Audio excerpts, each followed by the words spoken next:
Hey guys, Scott here again. Have a new video for you. Today is going to be a little bit of a hybrid between my what is videos and my newer, I guess, beer dissection videos, which I've done a couple of already.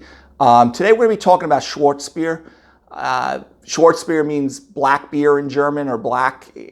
Schwarz means black, and beer obviously means beer in German. I have a kind of like the tasting portion. I have a commercial example of Sam Adams black lager, which is a good example of it. It's not listed as the top 3 or 4 in the BJCP manual for it, but if you live locally to me, the only place that I know that brews it pretty consistently is West Hampton Brewing Company, which I reviewed one of their beers yesterday or the day before.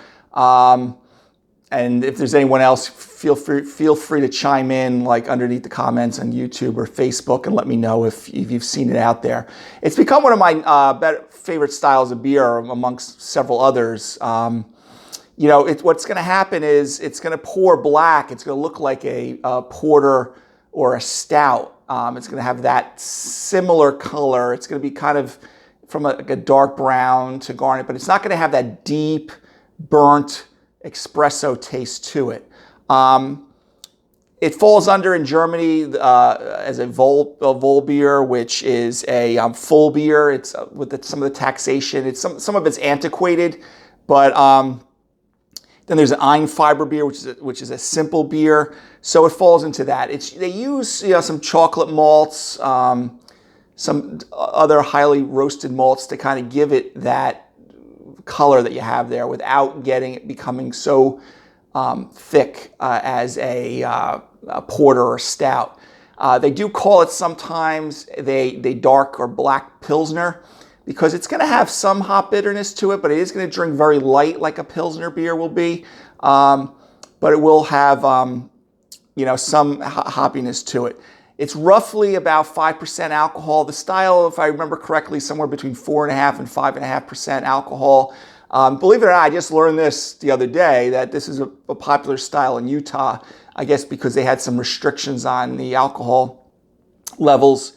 So they used to, I guess, a lot of the breweries out there. If you're from Utah and you say that's false, please let me know.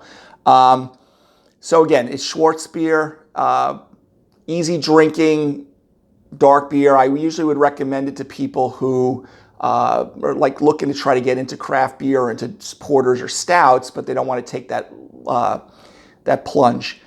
It differs from Munich Dunkel. Dunkel means dark in German. Helles means light in German. So the Munich Dunkels are usually not as dark. They're a little bit more of a richer malt profile to it, a little heavier mouthfeel to it. Then they're going to be a little bit lighter in color. This is going to drink a lot lighter than that. Okay. So again, like there's not as much history in this beer as they are with some of the other German varietals, but I still think you'll probably enjoy it. So again, Sam Adams. This one was, I think I wrote it down somewhere. This has about 19 international bitterness units. So 19. Think of Munich Helles is roughly around 22. So it's not really overly hopped. It's going to have just enough bitterness to balance what malt's in there, but it's not going to be over the top with it. And this was brewed. They usually have a little snippet on here, a Best Buy date actually of April of next year. So I guess it's probably reasonably fresh. Okay. So again, like I serve my beers in most of my glasses, okay? This kind of oversized kind of tulip. So again, this is Schwartzbier. If you ever see it in the store, Krostritzer, if I'm pronouncing that properly, begins with a K, Kostrizer is one I see very commonly in my local beer store. And it's one of the more common German ones.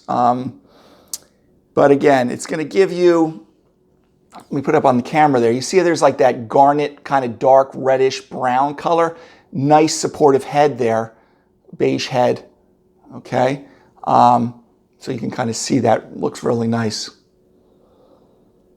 Yeah. So, it kind of gives you you know, a little bit of more of like a bittersweet chocolate, you know, not like a milk chocolate on the nose, maybe a light roast to it. It should not be heavily roasted, like I said, or espresso-like, like your stouts and porters, even though from a distance it actually looks more garnet to brown. It looks more porter color, okay? But again, you're not going to get that same roasted, you know, rich taste to it. So yeah, I get that toast, dark bread aroma.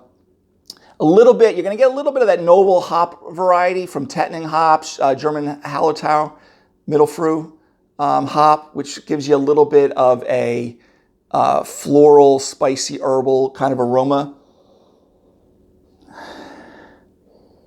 Okay, but definitely a very light roast to it.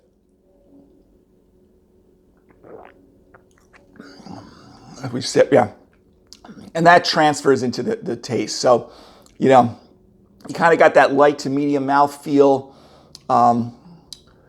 You know, moderate bitterness. There's not much, low to moderate bitterness on there. Like I said, I think it's roughly, this one's about 20-22.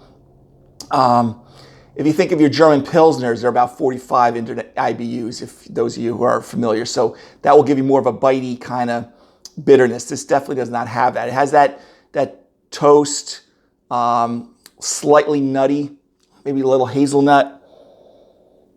Okay. Taste or aroma to it too.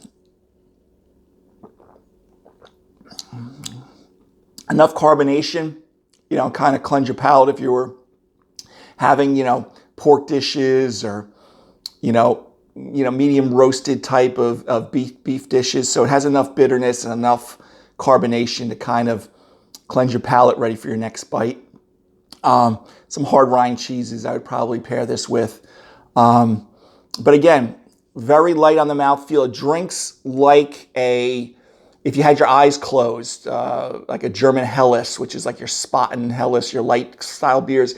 Like a Pilsner, but doesn't have that same bitterness to it.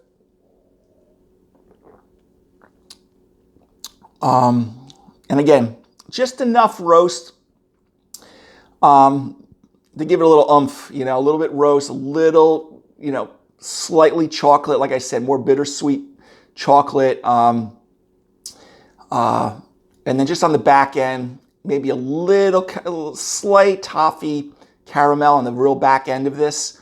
But again, one of the ones I think, you know, if you were looking to transition into trying other German styles or darker beers, instead of going from Budweiser, Miller, and jumping into like an Imperial Stout or even the Guinness video that I did the Guinness on, you'll see this is very light bodied to medium bodied. And again, they dehusk the grain because sometimes if the grains have a lot of husk and they're boiling and they're mashing, it'll give some astringency to it, because this has no astringency to it at all. There's really no alcoholic warmth because it is roughly, I think this one's about 5%, a little over 5%. That's pretty much it. I mean, like I said, 19 IBUs, roughly 5% alcohol. So in your style of dark beers, it's a little more crushable. Like you could probably consume a few of these without even feeling anything on it. So again, German Schwartzbier means dark beer, drier than a Munich Dunkel, which is a darker beer and a little bit sweeter. It's kind of like that German Pilsner, but it's not going to have as much hop bitterness to it if you don't like that. But it'll just have enough to balance out some of the sweetness. And again, you're not going to get that deep roast to it. So if you see in the store and you've never had it before, try it out. I actually enjoy the Sam Adams version here.